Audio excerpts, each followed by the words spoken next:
7월 16일 금요일 새벽기도에 시작합니다. 오늘 묵상할 하나님의 말씀은 히브리서 8장 7절과 8절 두 절 말씀입니다. 저 첫 언약이 무흠하였더라면 둘째 것을 요구할 일이 없었으려니와 그들의 잘못을 지적하여 말씀하시되 주께서 이르시되 볼지어다 날이 이르리니 내가 이스라엘 집과 유다 집과 더불어 새 언약을 맺으리라. 아멘. 8장 1절에서 6절까지의 어떻게 말씀을 이끌어 오셨냐 하면 예수 그리스도께서 대제사장 되어진 것을 너희들이 잘 알지 않느냐? 그 대제사장 되신 예수 그리스도께서 그 직무를 수행하시는 곳은 하늘 성소다. 곧 하나님 보호자 우편에서 백성들을 위해서 중보하시는 바로 그 자리에서 직무를 수행하신다. 그리고 옛 언약을 따르는 레위 지파 제사장들이 섬기는 이 지상 성소, 그 성소는 하늘의 성소에 비하여 하늘의 성소를 모형으로 하는 그림자에 불과하다. 그러니 하늘 성소가 원본이고 지상 성소가 모형이나 그림자에 불과하다는 것을 말하고, 또 하늘 성소에서 제사장 직무, 죄사함을 위하여 그 직무를 수행하시는 예수 그리스도께서 이제 그 직무의 원본이 되어지시고, 이 땅에서 레위 지파의 후손으로 제사장들이 되어지고 제사장직을 감당하는 그 일들은 예수 그리스도의 직무에 비해서 모형에 불과하고 그림자에 불과하다. 그러니 이 율법을 근거로 하여서 제사장직이 있고 제사 제도가 있는데, 그것은 하늘의 제사를 지내시는 그 하늘 성소의 제사에 비해서 불완전한 것이 될 수밖에 없다. 이렇게 말씀을 하고, 그리고 6절에 가서 그리스도께서는 옛 언약보다 더 좋은 새 언약의 중보자 직분을 맡으신 것이라고 이렇게 말씀을 하고 있어요. 그러니까 옛 언약에 대하여서 이제 불완전한 것이라고 규정을 하고, 이제 새 언약을 이루시는 그리스도에 대하여서 집중하도록 만들어 놓는 거죠. 그리고 오늘 본문 말씀으로 7절과 8절에 넘어오게 되어집니다. 오늘 본문에서는 첫 언약이 무흠하였더라면은 둘째 것을 요구할 일이 없었을 것이 아니냐, 이렇게 말씀을 시작해요. 그러니까 여기서 말하는 첫 언약은 옛 언약이지요. 그리고 둘째 것은 새 언약이 되겠습니다. 옛 언약이 흠이 없었다고 한다면 왜 새 언약이 필요하겠는가? 그러니 옛 언약이 흠이 있으니까 새 언약이 필요한 것이 아니냐, 이런 논조가 되어집니다. 여기에 무흠하였더라면 이라고 말씀했는데, 이 무흠이라고 하는 단어는 아멘프토스라고 단어를 써요. 아멘프토스. 여기는 두 단어가 합성을 이루고 있습니다. 아는 부정 접두어예요. 아니다 하는 것이죠. 부정 접두어 아에다가 비난하다, 흠잡다 라는 뜻으로 쓰이는 멤포마이의 변형으로 멤프토스를 사용했습니다. 이건 형용사지요. 그래서 비난하다, 흠잡다의 앞에 부정접두어가 아가 붙어 있으니까 이것을 뜻을 살핀다면 비난할 것이 없는이 되어지겠죠. 흠잡을 것이 없는 이런 뜻이 되겠습니다. 그래서 이 부분을 다시 해석해 본다면 옛 언약이 흠잡을 것이 없는 것이었더라면 둘째 것, 새 언약이 왜 필요했겠는가? 둘째 것을 요구할 일이 있었겠는가라고 하는 거죠. 자, 그러면 옛 언약이 흠이 있다는 이야기죠. 완전치 못하다는 것이지요. 그러면 이건 잘 들여다봐야 됩니다.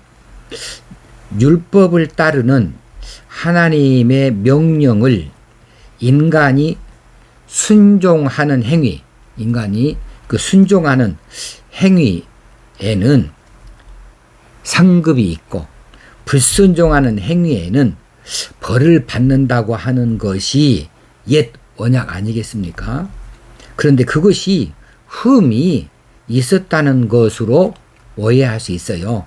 옛 언약이 무흠하였더라면 이렇게 말하는 것이 흠이 있다고 이렇게 규정을 하고 들어가니까 근데 이 흠의 주체를 잘 파악을 해야 되죠. 자, 이 옛 언약을 누가 주셨어요? 하나님이 주셨습니다. 하나님께서 모세를 통하여 이스라엘 백성들에게 주셨습니다. 그러면 하나님이 주신 이 옛 언약이 문제가 있다 그 말은 이 언약을 주신 하나님이 문제가 있다거나 하나님께서 잘못 주셨다는 것으로 그 책임이 하나님께 돌아가 버리지요. 그럴 수는 없는 거지요.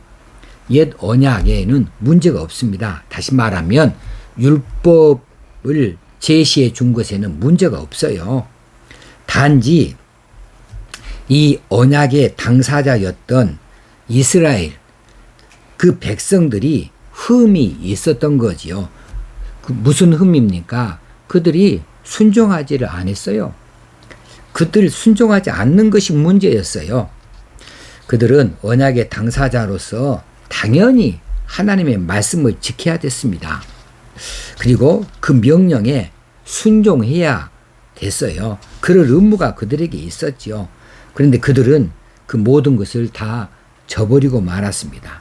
이스라엘 백성들은 이제 하나님께서 그 백성들을 애굽의 고통 가운데서 해방을 시키고 구원하여 주셔서 광야로 데리고 나왔는데 이들이 광야에 들어서서 광야 생활하면서 우상 숭배를 하고 하나님이 금지한 여러 많은 죄악들을 범하지 않았던가요? 다시 말하면 하나님이 제시하신 이 율법에는 문제가 없었어요. 단지 그들이 그 율법을 준행하지 못했습니다. 율법에 순종하지를 못했어요. 그래서 율법에 흠이 있는 것이 아니고 그 백성들에게 흠이 있었다는 것이죠.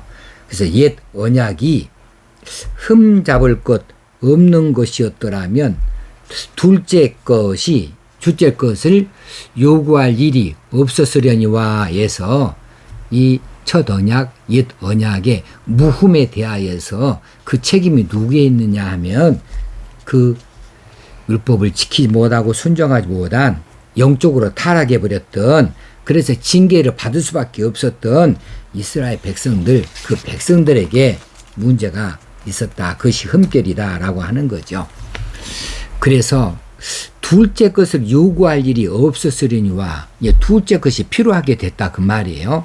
필요하게 돼서 하나님께서 8절에 보니까 그들의 잘못을 지적하여 말씀하셨다. 그들의 잘못이 뭡니까?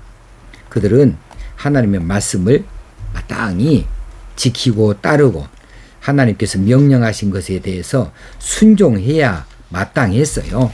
그런데 그것을 하지 못했기 때문에 그들의 잘못을 지적하였습니다. 그리고 그 백성들에 대하여서 이제 행위한 대로 벌을 받게 되어지게 되어 있으니까 다른 나라의 침공을 받게 하고 다른 나라의 예속이 되어져서 고통을 겪게 하는 이런 징계를 하나님께서 내리신 것이 있었지요.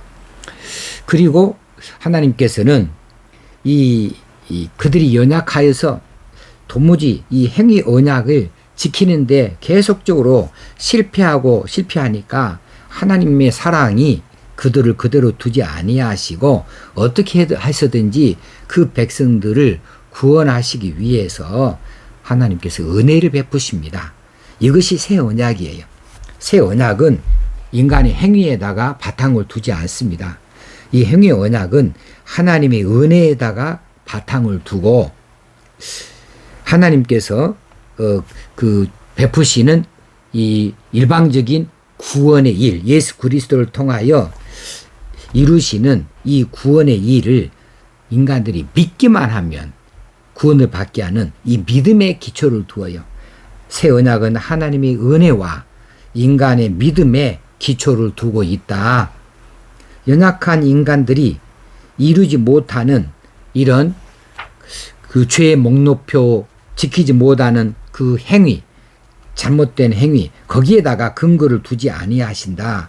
그냥 하나님께서 은혜를 베풀어 주시는 그 은혜에다가 바탕을 두고 있고, 인간이 이제는 그 지킬 일이 없어요. 뭐 행위를 할 일이 없고 그냥 믿으면 되는 거예요. 믿으면 하나님이 베푸신 이 구원의 길을 믿고 받아들이면 그러면 구원의 백성으로 삼으신다는 거죠. 그 방편이 뭐냐면 예수 그리스도지요. 예수 그리스도를 통해서 하나님께서 세상의 모든 백성들의 죄를 다 짊어지고 이제 십자가에서 죽음으로 죽게 함으로 제물이 되어져 하나님 앞에 바치게 되어짐으로 모든 인간들의 하나님 앞에서 죄 사함을 받을 수 있는, 용서를 얻을 수 있는 제사, 영원한 제사를 지내게 했는데 그것을 옳습니다. 하나님이 그리하셨습니다. 예수 그리스도의 죽으심이 곧 내 죄 때문입니다. 예수님이 이루신 대제사장으로서 이루신 그 제사가 나의 죄를 하나님 앞에서 용서받게 하시는 그 제사입니다. 그러므로 그 영원한 제물이 되어주시고 영원하신 대제사장이 되어주시는 이 제사로 인하여서 나의 죄가 하나님 앞에서 용서받게 되었습니다. 그게 이스라엘의 제사법 아니에요?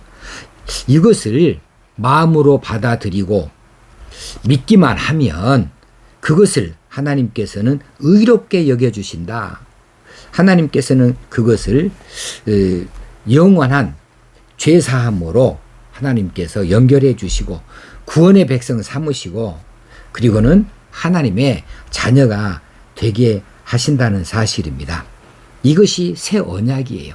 이 새 언약은 다른 이름으로 은혜 언약이라고 그래요. 인간들이 행위 언약으로는 도무지 감당이 안 돼요. 못 해요. 그러니까 그들이 하지 못하는 그 일을 하나님께서 감당하십니다. 하나님이 세상에 오셔서 인간들을 대신하여 이 죄의 문제를 해결하시고 제물이 되어주시고 제사를 지내시고 그래서 그 모든 것들을 이제 제시해 주어서 내가 이렇게 했으니 이거 믿으라, 믿기만 하면 된다 했을 때 인간들이 그것을 그 내용을 알고 받아들이고 나 때문에 예수님이 제물이 되어주셔서 하나님 앞에 제사를 지내게 됐고 그래서 내 죄가 용서받게 되었습니다. 이렇게 믿고 받아들이면 그렇게 죄사함 받는 거예요. 그렇게 되면 구원을 얻는 거예요. 죄가 없으니까 구원을 얻는 거예요. 그렇게 되어지면 하나님의 자녀로 편입이 되어지는 것이죠. 이 둘째 것을 요구할 일이 없었으려니와 내가 이스라엘 집과 유다 집과 더불어 새 언약을 맺으리라. 바로 이것이 새 언약이었습니다. 우리에게 있는 지금의 예수 그리스도의 그 공로가 얼마나 귀하고 아름다운 것인지 구약으로부터 이미 거슬러 올라가야 돼요. 하나님께서 이를 이미 치밀하게 준비해 두셨고 오랜 세월을 준비해 두셨다가 이제 우리로 하여금 예수 그리스도를 만나게 하고 또 우리 죄를 깨닫게 하고 그분에게 우리 죄를 맡기게 하고 십자가를 바라보게 하시고 그리고 믿게 하셔서 우리를 구원의 백성을 삼아주셨으니 하나님의 그 열심이 얼마나 큰 열심인가, 하나님의 우리를 향하신 그 사랑이 얼마나 큰 사랑인가를 다시 한번 확인할 수 있게 되어집니다. 기도하시겠습니다. 하나님 아버지, 우리가 예수 믿고 구원 얻기까지 실로 놀라운 일들이 오래전부터 있었습니다. 하나님이 예비해 두셨습니다. 그리고 하나님께서 일방적으로 다 이루어 주셨습니다. 우리가 하지 못하는 일들을 다 이미 아시고 하나님께서 다 이루시고 우리로 하여금 그저 믿기만 하면 구원을 베풀어 주시는 이 놀라운 일을 우리에게 은혜로 허락하여 주셨으니 감사합니다. 이것이 하나님의 사랑인 줄 압니다. 이 사랑을 받고 이 은혜를 받아들여서 구원의 백성 되어지고 이제는 하나님의 자녀로 살게 되니 감사합니다. 합당한 자녀 되게 하시고 합당한 하늘 백성 되게 하여 주옵소서. 오늘도 이 구원의 은혜에 감격하는 백성들로 살게 하여 주옵소서. 우리의 책임을 다할 수 있게 하여 주옵소서. 예수님의 이름으로 기도합나이다. 아멘. 오늘 하루도 이 은혜에 대하여서 묵상하는 날, 그 시간이 되어지길 바랍니다. 감사합니다.